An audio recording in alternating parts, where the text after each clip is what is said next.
নমস্কার, আমি কৃষ্ণার কথনিকাতে আপনাদের স্বাগত জানাই। আমি সারা পৃথিবীর রূপকথা থেকে কিছু গল্প পড়ে আপনাদের মনোরঞ্জন করার চেষ্টা করছি। আজ পড়ছি সিঙ্গাপুরের একটি কাল্পনিক রূপকথার গল্প।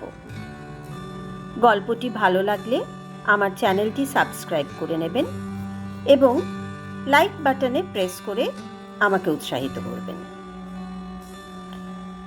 আজকে গল্পের নাম লাল পাহাড়, কলমে দেবব্রত মল্লিক। সিঙ্গাপুরে ছোট্ট একটি দ্বীপ। এর দক্ষিণ পশ্চিম কোণে রয়েছে এক ছোট পাহাড়। লোকেরা বলে লাল পাহাড়। ওই পাহাড়ের কাছে গিয়ে যদি আদ্যিকালের বুড়োকেও জিজ্ঞেস করো পাহাড়টা লাল কেন, সে তখন বলতে শুরু করবে, অনেক বছর আগে একসময় দেশের চারিদিকে সমুদ্রে তলোয়ার মাছ ছিল প্রচুর। জলের দিকে তাকালেই দেখা যেত মাছগুলো গিজগিজ করছে। বড় বড় ঢেউ এলে তারা ভেসে আসত। মানুষেরা এই মাছগুলোকে ভয় পেত। কেউ ভয়ে জলে নামত না, এমনকি জলের ধার দিয়ে হাঁটতেও সাহস করত না। সেই সময় জেলেদের রুজি রোজগার একদম বন্ধ হয়ে গিয়েছিল। জাল দিয়ে মাছ ধরতে গেলে জাল কেটে দিত, নষ্ট করে ফেলতো নৌকো। এইভাবেই চলছিল। সিঙ্গাপুরের রাজা মহা চিন্তায় পড়লেন। তিনি ভাবতে শুরু করলেন তলোয়ার মাছের উপদ্রব থেকে কিভাবে রেহাই পাওয়া যায়। অনেক ভাবনা চিন্তার পর সৈন্যদের আদেশ দিলেন, যে অঞ্চলে তলোয়ার মাছের উপদ্রব সেই অঞ্চলে সমুদ্রের তীর ধরে তারা ষাঁড় বেঁধে দাঁড়িয়ে থাকবে।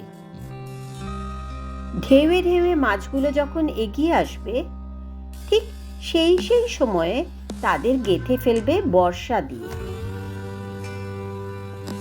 রাজার আদেশ, অতএব তা অন্যথা হওয়ার নয়। সৈন্যরা ষাঁড় বেঁধে দাঁড়িয়ে পড়ল সমুদ্রের তীর বরাবর। তাদের প্রত্যেকের হাতে বর্শা এবং অন্য হাতে ঢাল। তারা জোয়ারের অপেক্ষায় দাঁড়িয়ে রইল আর মনে মনে প্রস্তুত হয়ে নিল কিভাবে তারা তলোয়ার মাছকে আক্রমণ শানাবে। তারপর সেই সময় এসে হাজির হলো। জোয়ার এলো সমুদ্রে। সৈন্যরা সব প্রস্তুত। কিন্তু হলে কি হবে? সৈন্যরা আক্রমণ করার সুযোগই পেল না। মুহূর্তের মধ্যে তলোয়ার মাছ সৈন্যদের আক্রমণ করে বসল। তাদের লম্বা লম্বা ছুচলো ঠোঁট দিয়ে সৈন্যদের এফোর ওফোর করে দিল।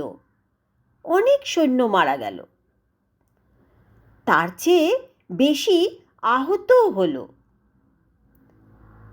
রাজা সেই জায়গায় আরেক দল জোয়ানকে দাঁড়াতে বললেন, কিন্তু মাছেরা সেই জোয়ানদেরও আঘাত করে ধরাশায়ী করে ফেলল।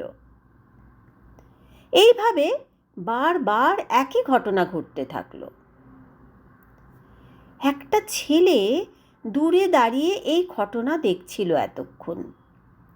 দেখে ছেলেটা বিমূঢ় আর বিহ্বল হয়ে পড়ল। ভাবল এর একটা বিহিত হওয়া দরকার। শেষে সে রাজার কাছে ছুটতে গিয়ে বলল, কি করছেন মহারাজ? এত এত সৈন্যকে আপনি মৃত্যুর মুখে ঠেলে দিচ্ছেন। রাজা বললেন, আমি তো চেষ্টা করছি, আর কি করব বলো? ছেলেটি বলল, আপনি যদি সৈন্যদের বদলে সমুদ্রের তীর জুড়ে কলা গাছ বসানোর ব্যবস্থা করেন, তাহলে দেখবেন মাছগুলো জব্দ হয়ে যাবে, একদম কাবু হয়ে পড়বে। তাহলে মানুষ আর মারা পড়বে না। এই প্রস্তাব শুনে রাজা ছেলেটার ওপর খুব খুশি হলেন। ওর বুদ্ধির তারিফ না করে পারলেন না।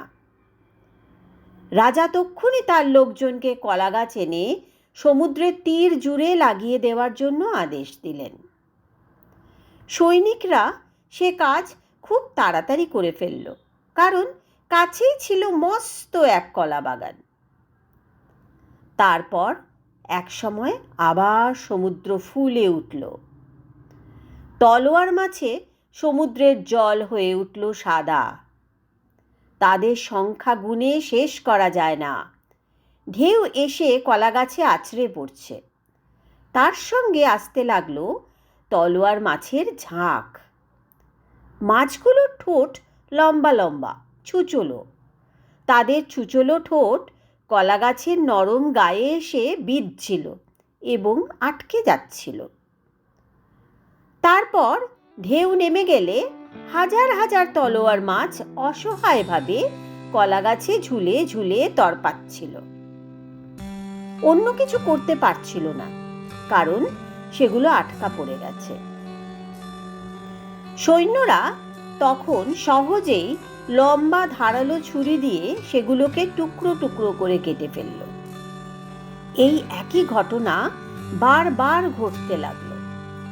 শেষ পর্যন্ত সমুদ্রের জলে আর একটাও তলোয়ার মাছ রইল না।